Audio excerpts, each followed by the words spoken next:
কি বলবেন? সিবিআইয়ের এই তল্লাশি আমার যতদূর মনে হয় তাই যে করাপশনের যে কেসগুলো এসছে বা করাপশনের যে কেস রেজিস্টার করা হয়েছে সেই জন্য করা হচ্ছে।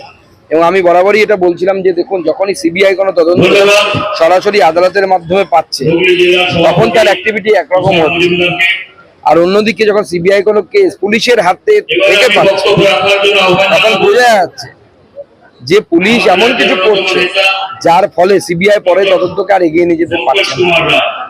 তো আজকে সিবিআই এর এই তদন্ত অত্যন্ত আবশ্যক, চিরুনি তল্লাশি করা উচিত। এবং শুধু এদের নয়, এদের মাথায় যাদের হাত, সে ডক্টর এসপিডি যার নামে আজকে স্বাস্থ্য ভবনে পোস্টার করেছে, এমনকি আমাদের স্বাস্থ্যমন্ত্রীর বাড়িতেও তল্লাশি হওয়া উচিত, তার ফোন নিয়ে তল্লাশি হওয়া উচিত।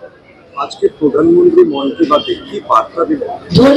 মাননীয় প্রধানমন্ত্রী আজকে মন কি বাতে বিভিন্ন রকমের বার্তা দিয়েছেন।